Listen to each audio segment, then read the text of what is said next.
یہ اس وقت کی بات ہے جب برائی اپنے عروج پر تھی۔ ایک امیر خاندان تھا، کمائی کے بہت سارے ذرائع تھے۔ اس خاندان کو پسند کرنے والے جتنے ہی دوست تھے، اتنا ہی نفرت کرنے والے دشمن بھی تھے۔ فیملی میں ماں باپ اور 2 بچے تھے، ان سب میں بہت پیار تھا۔ بڑے بھائی کی عمر 9 سال تھی اور چھوٹے بھائی کی 5 سال۔ زندگی خوشی خوشی گزر رہی تھی کہ اچانک سیلاب آیا اور ان کا سب کچھ پانی میں بہہ گیا۔ ان کے ماں باپ کی بھی موت ہو گئی۔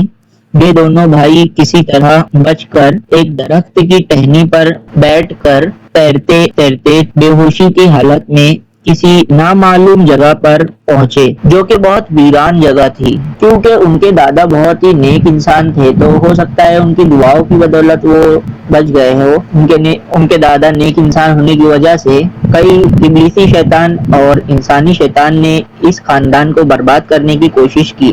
حالانکہ ان کے دادا کے نیک اعمالوں کی وجہ سے ان کا کچھ نہیں بگاڑا جا سکا، لیکن سیلاب سے سب کچھ تباہ و برباد ہو گیا۔ جس جگہ وہ پہنچے تھے وہاں ایک طرف سمندر تھا اور دوسری طرف گھنا جنگل تھا، تو سمندر میں جانے کے لیے وہ لوگوں نے ہمت نہیں جٹا پائے، وہ جنگل کی طرف بڑھ گئے۔ تھوڑی ہی دور پر ان کو ایک گھوڑا نظر آیا، وہ دونوں گھوڑے پر سوار ہو گئے۔ تھوڑی دور جانے کے بعد وہ ایسی جگہ پہنچے جہاں سے جانے کا صرف ایک ہی سیدھا سا راستہ تھا اور کوئی الگ آپشن نہیں تھا۔ وہ لوگ آگے بڑھے اور پھر راستے میں ایک کنواں آیا جسے پار کرنا ہی تھا، کوئی اور آپشن نہیں تھا ان کے پاس۔ بڑے بھائی نے ہمت جٹایا اور اس کنویں کے منڈیر پر سے گھوڑے کو گزارنا چاہا، لیکن اس کا چھوٹا بھائی اس کنویں میں گر گیا۔ کنواں جو کہ دیکھنے میں تو گہرا لگ رہا تھا لیکن وہ اتنا گہرا نہیں تھا۔ جب اس نے اپنے بھائی کو بچانے کے لیے اس کنویں میں اترا تو دیکھا کہ اس کا بھائی بے ہوش پڑا تھا۔ اس کے بھائی کو اٹھایا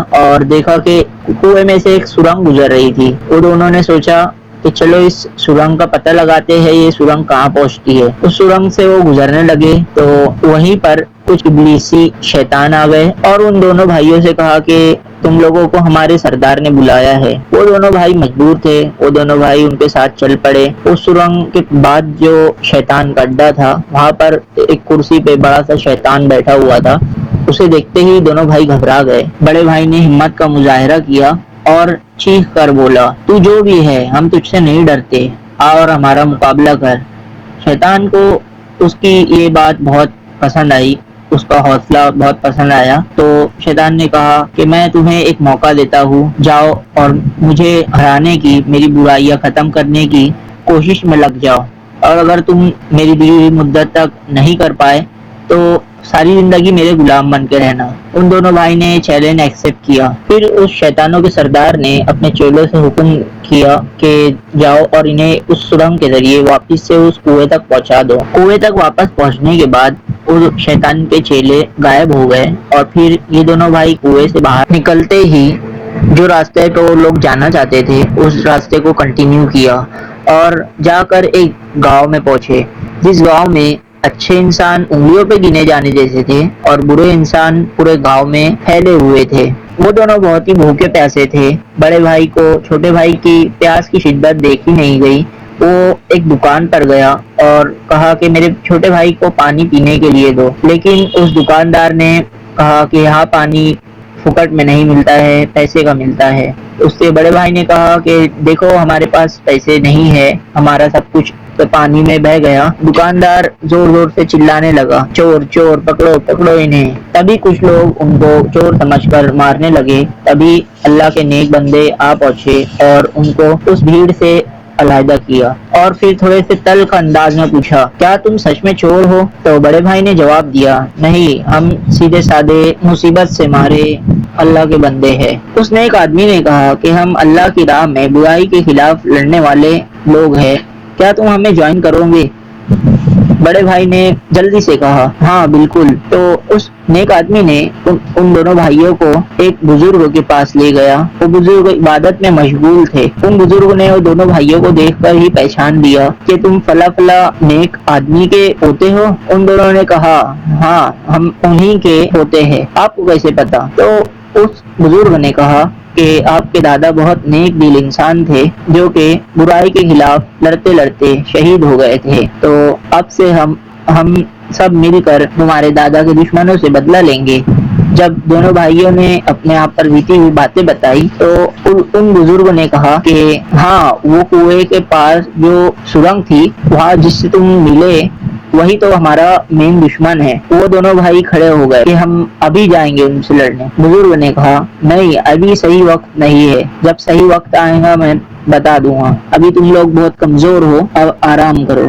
وہ جب سو کر اٹھے تو بزرگ نے کہا چلو آج سے ہم تمہیں ٹریننگ دیں گے، تمہیں روحانی طور پہ، جسمانی طور پہ اور مینٹلی طور پر اسٹرانگ ہونا پڑے گا۔ تو بزرگ جنہیں بہت ساری طریقے کے مارشل آرٹس وغیرہ آتے تھے، ریسلنگ وغیرہ آتی تھی، انہوں نے دونوں بھائیوں کو سکھایا اور انہیں فزیکلی، مینٹلی اور روحانی طور پر فٹ کیا۔ جب وہ دونوں بھائی اپنے ہنر میں قابل ہو گئے تو بزرگ نے کہا ہمیں اور بندوں کی ضرورت ہوگی۔ تب وہ دونوں بھائی 6 بر اعظموں پر گئے اور وہاں سے 12 اسٹوڈنٹس کو سلیکٹ کر کے بزرگ کے پاس لائے اور انہیں ٹریننگ دیے۔ بزرگ نے کہا اب ہم لڑنے کے لیے تیار ہے۔ سب سے پہلے ان لوگوں نے گاؤں سے برائی ختم کی، برے لوگوں کو سدھارا اور جو سدھرنے کے لائق نہیں تھے انہیں دنیا سے اٹھا دیا، اور پھر وہ لوگ اس کنویں کی اور بڑھے۔ اس کنویں میں سے وہ اس شیطان کے اڈے تک تو پہنچ گئے، لیکن ان شیطانوں کو ہرانا اتنا بھی آسان نہیں تھا جتنا یہ لوگوں نے سوچ رکھا تھا، کیونکہ وہ شیطان بھی مارشل آرٹ کا ہنر جانتے تھے، تو اس وجہ سے وہ اور بھی پاورفل ہو چکے تھے۔ یہ لوگوں کے پاس اسپیشل پاور جو تھی روحانی تھی، اور ان لوگوں کے پاس اسپیشل پاور شیطانی تھی۔ دونوں گروپ میں بہت زبردست مقابلہ ہوا، اور اس مقابلے کی سیکوینس کچھ ایسی تھی کہ دونوں گروپ میں چند ہی لوگ ایسے تھے جو سارے طریقے کے مارشل آرٹ جانتے تھے، باقی سب ایک ایک دو آرٹ میں ماہر تھے۔ فار ایگزامپل ہیرو سائڈ جو آرٹ جانتے تھے لوگ، کنگ فو، taekwondo, میتھائی، MMA، judo, karate, wing چون، کوٹیرا، اسٹریٹ فائٹر اور BJJ، یہ سارے آرٹ ہیرو کے گروپ کے لوگ جانتے تھے۔ اور جو ویلن سائڈ ہے تو وہ تائی چی، پارکر، کک باکسنگ، ریسلنگ، کوڈو، کراؤ جیٹ کانڈو اور کلاری پیٹو، اسٹریٹ فائٹر اور بھی کئی طریقے کے آرٹ وہ لوگ جانتے تھے۔ دونوں گروپ میں گھماسان یدھ ہوا اور پھر جیت طے تھی، اچھائی کی جیت ہوئی اور برائی گھٹنوں پر آ گئی، برائی ختم ہو گئی اور پھر سب اچھے سے رہنے لگے۔